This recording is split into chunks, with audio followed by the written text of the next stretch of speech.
Hari ini kita dapat menunggang motosikal elektrik yang telah diubah suai oleh satu syarikat yang bernama Umori lah.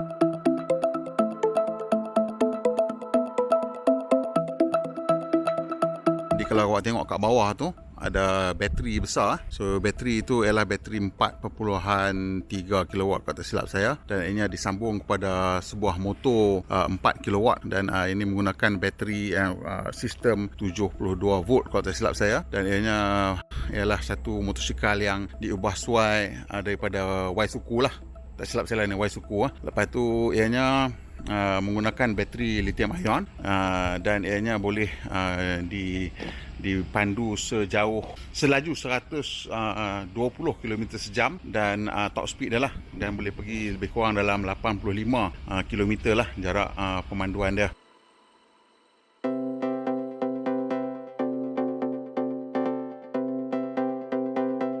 Dan sekarang ni mereka menggunakan slow speed trickle charger untuk benda ni, dan kalau nak guna trickle charger dia memerlukan masa lebih kurang 4 jam lah untuk charge bateri sepenuhnya. Dan kita dapat memandu dia tadi, menunggang dia tadi, memang cukup seronok lah, pasal dia punya torque dia lah 25 Newton which is like double of whatever Waisuku dapat. Dan dengan itu dia punya pecutan dia memang cukup bertenaga lah. Dan saya tak dapat lah pandu sampai top speed pasal kita dalam kawasan terhad kat sini, tapi memang dia punya acceleration memang cukup sedap lah untuk dipandu.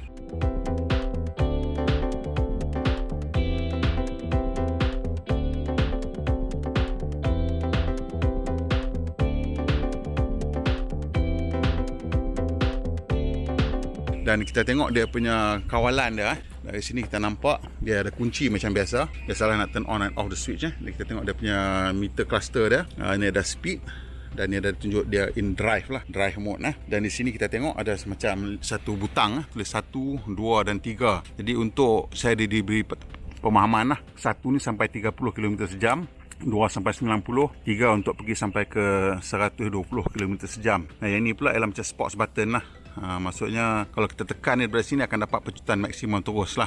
Dan ini ialah butang R ni ialah untuk reverse, patah balik lah untuk reverse lah. So memang dia punya cara penunggangan dia kena jaga sikit lah, sebab dia punya torque tu agak banyak. Tapi saya rasa kalau biasa motor besar tak adalah isu sangat. Cuma yang bestnya pasal dia senyap, dan the acceleration is very instant. Cuma tadi bila kita pandu letak dekat gear 3, setting nombor 3 tu ada macam slippage sikit lah. Pasal kita tengok dia punya drive ni pakai drive belt lah.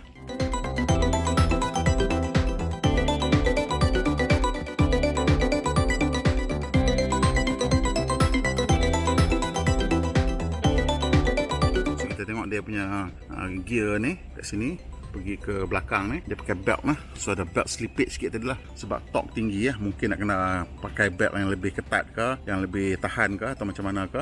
Tapi secara keseluruhannya this is quite a bit of a fun bike lah.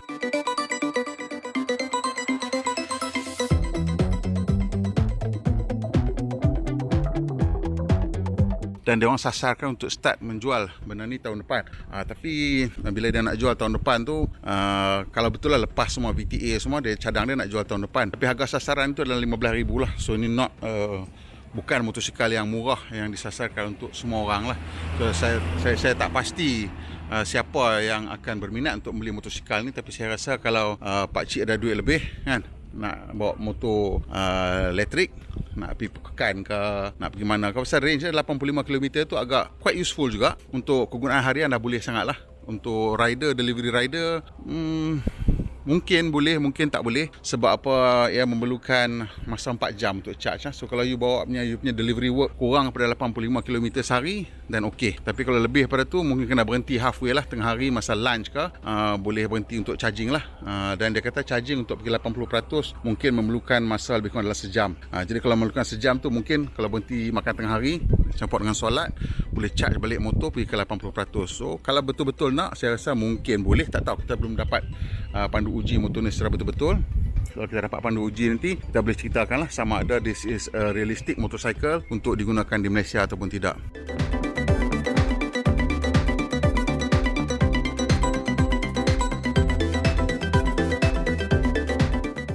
Dan yang menariknya lah, dia orang memang sebenarnya syarikat Yumori ni tengah membangunkan bateri lithium ion yang menggunakan elemen grafin lah untuk membantu boleh di-charge dengan lebih cepat. Jadi yang bateri ni, tapi yang digunakan sekarang ni tidaklah menggunakan bateri lithium ion ada elemen grafin lagi, pasal bateri itu masih lagi dalam peringkat penggunaan makmal lah. Katanya tahun depan lah dia akan mula masuk dan dicuba dalam satu kenderaan motosikal. Cuma yang sekarang ni barang-barang yang dia beli ni semua off the shelf, cuma dia orang customize lah, maksudnya dia orang the combination dia orang yang pilih, dia unique combination lah, voltage, battery size, gearing, charging speed, semua ada yang unik lah yang dia orang pilih kan. Dan katanya dia orang nak jual dalam 2000 unit lah tahun depan kalau dapat VTA semua. 2000 unit, mula dengan 2000 unit setahun. Dan itu satu angka yang saya kira nak kata ambitious sangat pun tidak. Should be an interesting lah kalau dia berjaya jual, sebab memang motor ni berasa seronok bawa. Pasal motor-motor sebelum ni elektrik yang kita bawa yang kapcai macam lemau lah. Yang ni tak lemau. Yang ni memang shock. Cuma top speed dia tu tak tinggi sangat lah, 120. Which is still, aku rasa untuk motor elektrik size ni dah kompetitif sangat lah kan. So it'll be interesting to see what happens.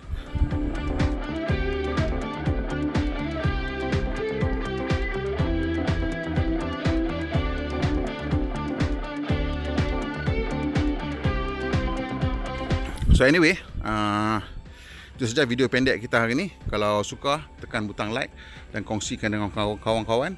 Dan kalau boleh macam biasa, tekan butang subscribe dan tekan butang loceng supaya dapat makluman kita buat bila kita buat video terbaru.